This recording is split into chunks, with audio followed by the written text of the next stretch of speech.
Modelling అనేది ఒక గుర్తింపు కోసం మీరు చేశారు ఇది, and you have win the cup also కదా, కిరీటం కూడా వచ్చింది, క్రౌన్. ఓకే, ఆఫ్టర్ దట్ మీరు బిగ్ బాస్ కి రావాలన్నది ఒక ఎయిమ్ పెట్టుకోవడం జరిగింది. బట్ బిగ్ బాస్ అనేది మీకు ఫెయిల్యూర్ వచ్చింది, అంటే వెళ్తారన్న తర్వాత కంటెస్టెంట్ గా, ఇది ఎలా తీసుకుంటారు మీరు?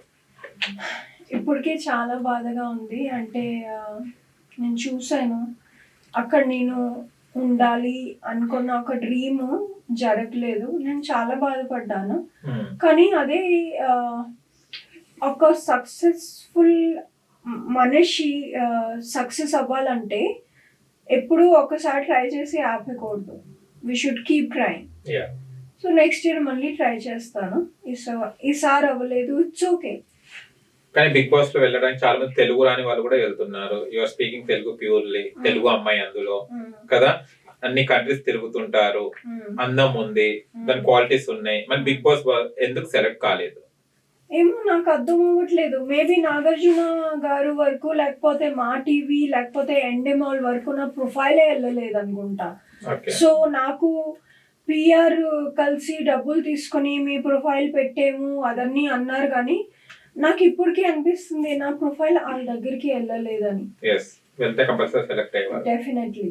ఓకే, బిగ్ బాస్ కి వెళ్ళాలని ఎందుకు అనుకుంటున్నారు మీరు? What you have to prove? ఎందుకంటే Big Boss is the only platform. అక్కడ మీరు ఒక ఇంట్లో మీలాగా ఉండొచ్చు.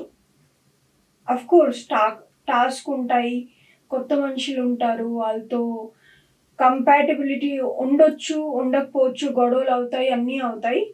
కానీ అక్కడ వచ్చిన ఫేమ్ నాకు లైఫ్లో చాలా పనికొస్తుంది.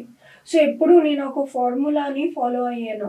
Fame is equal to power, power is equal to money.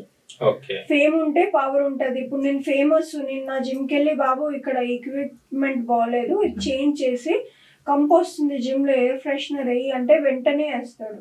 ఎందుకంటే నాకు ఆ ఫేమ్ ఉంది. అదే ఫేమ్ ఉంటే ఒక పవర్, ఆ పవర్ ఉంటే మనీ. ఓకే, మీకు కోపం వస్తుందా ప్రీతి గారికి?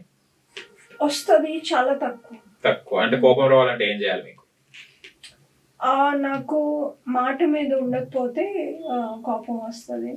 ఒక్కసారి మీతో ఇంటర్వ్యూ క్యాన్సిల్ చేసి నేను చాలా బాధపడ్డాను. నేనే ప్రీవియస్ డే మీకు ఫోన్ చేసి సారీ చెప్పాను. ఈరోజు కూడా నాకు కొంచెం బాగలేదు, కానీ మీకు మాట ఇచ్చానని షార్ప్ టైం కి ఇక్కడ ఉన్నాను. అంటే మాట మీద నిలబడాలన్నమాట. కరెక్ట్.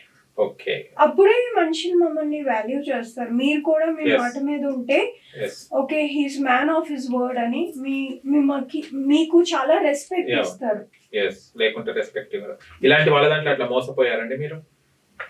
ఎలాంటి అంటే ఇట్లా మీకు మాట మీద నిలబడకుండా మీకు మోసం చేసిన వాళ్ళు ఎవరైనా ఉన్నారా? చాలా మంది, ఎస్పెషల్లీ మా ఎక్స్ హస్బెండ్. అయ్యో, ఎక్స్ అయిపోయాడు. ఎక్స్ గానే ఉండాలి. ఎక్స్ అయి కూడా మీ ఇన్స్టా ఫాలో చేస్తున్నారంటే నాకు ఇప్పటికీ క్వశ్చన్ మార్క్ ఉంది. అంటే గిల్టీ ఉంటది కదా, నేను తనతో తప్పు చేశాను, నా లైఫ్ నుంచి వెళ్ళి ఎంత బాగా ఎదిగిందో నా గిల్టీ లైఫ్ లాంగ్ ఉండిపోద్ది. ఓకే, సో నాకేం ప్రాబ్లం లేదు, చేసుకోండి. మీ లైఫ్ లో అతి మర్చిపోని సంఘటన ఏంటిది? హ్యాపీయా సాడ్? నాకు తెలిసినప్పుడు నా హస్బెండ్ ఎప్పుడైతే నన్ను చీట్ చేస్తున్నారు, అది ద మోస్ట్. అంటే నాకు నా చేయిలు కాలు నొప్పిపోయి, అంటే నా లైఫ్ ఇంకా అయిపోయింది. అప్పుడు నాకు అర్థం అయిపోయింది. కానీ నాకు నేనేంటి, చాలా మంది లేడీస్ ఏం చేస్తారంటే అది తెలిసి కూడా కామ్గా ఉండిపోయి హస్బెండ్తో ఉండిపోతారు. ఎందుకంటే ఏమో వాళ్ళు వీకా, లేకపోతే ఎక్కువ ప్రేమిస్తారా, లేకపోతే పిల్లలని నోరు మూసుకొని ఉంటారా. కానీ నేను అలా కాదు. నా దగ్గర నేను నా 100% ఇస్తే మీరు కూడా నాకు 100% ఇవ్వాలి. ఇప్పుడు మీకు నేనంటే ఇష్టం లేదు, బోర్ అయిపోయారు, ఇంకా ఈ మ్యారేజ్ పని చేయదు అన్నప్పుడు ఆ గట్స్ ఉండాలి. ఇది నా వల్ల కాదు, ఇది అవ్వట్లేదు, మనం వేరైపోదాం, హ్యాపీగా ఉందాం, నేను ఎప్పుడు నీకు ఫ్రెండ్గా ఉంటాను, నీకు ఎప్పుడైనా హెల్ప్ కావస్తే నేను ఉంటాను. అది చేసుంటే నేను ఎక్కువ ఇప్పటికీ రెస్పెక్ట్ చేసేదాన్ని. కానీ నన్ను ఇంట్లో పడేసి బయట అమ్మాయిలతో తిరిగి నా లైఫ్ వేస్ట్ చేస్తే సో నేను క్షమించను అది ఇప్పటికీ. For more updates, like, comment, subscribe to our channel. Hey darlings, గంటని click చేయడం మర్చిపోకండి.